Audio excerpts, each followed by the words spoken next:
Sukkur barrage control room के साबिक in charge और माहिर आबपाशी अब्दुल अजीज़ सुमरू से कि वो सक्खर बैराज के हवाले से क्या मौक़िफ़ रखते हैं और सक्खर बैराज की इस रिहेबिलिटेशन के बारे में उनका क्या ख्याल है। तो आइए अब्दुल अजीज़ सुमरू से बात करते हैं। इसकी बड़ी तारीख़ी अहमियत है। एक तो ये एशिया का सबसे बड़ा इरिगेशन सिस्टम है, क्योंकि यहाँ से 7 नहरें एक ही टाइम निकलती हैं। राइट साइड से 3 कैनाल हैं, लेफ़्ट साइड से 4 कैनाल हैं। तो ये एक हमारे मुल्क की जो है मईशत के लिहाज से जो ज़राअत है उसका 75% जो मुल्क की मईशत जो है ना इस पर डिपेंड करती है। तो अल्हम्दुलिल्लाह इस वक्त सक्खर बैराज इंटैक्ट है। तो मज़ीद इसकी बेहतरी के लिए जो है सक्खर बैराज की माना एक रिहेबिलिटेशन मॉडर्नाइजेशन का काम अब जो है ना स्टार्ट हो गया है, जो कि चाइनीज़ जो है कॉन्ट्रैक्टर इस पर काम कर रहे हैं। स्टडी तो यकीनन हो रही है, लेकिन फ़िलहाल जब तक उसकी कोई लोकेशन डिसाइड हो और फाइनल हो तब तक जो है इस बैराज की जो है ना हमने महफूज करना है। तो उस हवाले से इस बैराज पर ज़्यादा तवज्जो दी जा रही है ताकि ये जो है आने वाले दिनों में इसमें कोई प्रॉब्लम ना हो और यहाँ से जो हमारे पास इस सक्खर बैराज जो फ्लड पास हो रहे हैं वो खैरियत आफियत से बैराज से गुजरते भी रहें और बैराज भी महफूज रहे। हमारे सेक्रेटरी आबपाशी और हमारे मिनिस्टर इरीगेशन जो हैं उन्होंने भी इस काम की जो है ख़ुद मुआयना भी किया है और इसका इफ्तिताह भी किया है काम का।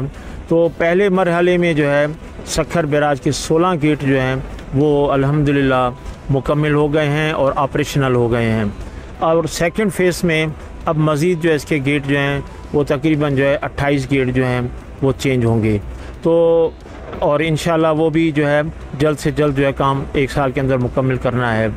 तो इससे ये होगा कि सक्खर बैराज की लाइफ जो है वो 30 से 35 साल जो है उसमें इजाफ़ा हो जाएगा, क्योंकि सक्खर बैराज जो है अगर है तो हमारी मईशत भी मुस्तहकम रहेगी और हमारे जो आबपाशी का जो एक पूरा निज़ाम है वो भी रहेगा।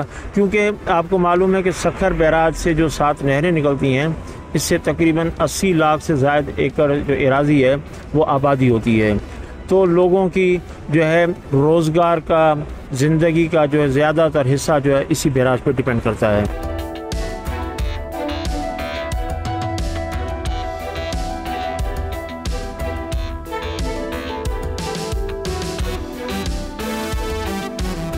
आपने सक्खर के ताजरों और शहरियों की बातचीत सुनी कि वो सक्खर की बैराज की रिहेबिलिटेशन के बारे में क्या मौक़िफ़ रखते हैं और वो सक्खर में एक नए बैराज की तामीर चाहते हैं।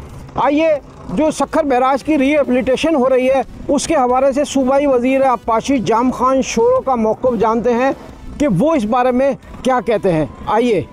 पूरे पाकिस्तान की ये ख्वाहिश है कि सक्खर बैराज को 1 साल हो चुके हैं, इसका इंफ्रास्ट्रक्चर आप भले रिपेयर करें लेकिन एक नए बैराज का बंदोबस्त करें। 100 साल की तारीख में पहली दफ़ा ग्राउंड को क्लियर किया गया, ग्राउंड को देखा गया, इंफ्रास्ट्रक्चर को देखा गया और देखने के बाद ये तसल्ली की गई कि ये जो इंफ्रास्ट्रक्चर है ये इस काबिल है कि ये बैराज जो हमें कंसल्टेंट कहते हैं इसकी लाइफ 30 साल बढ़ जाएगी। 28 के 28 गेट हम अक्टूबर 2025 से शुरू करें और जून 2026 तक इसको कंप्लीट कर दें। आज हमने बोल जमूर में बात की पाकिस्तान के सबसे बड़े बैराज यानी सक्खर बैराज की।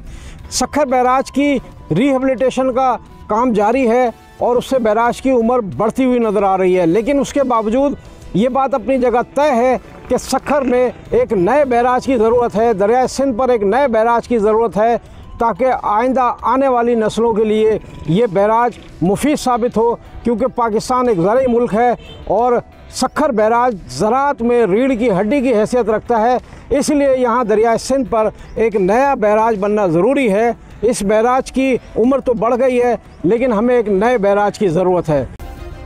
सब्सक्राइब करें और बेल दबाएं ताकि कोई खबर रह न जाए।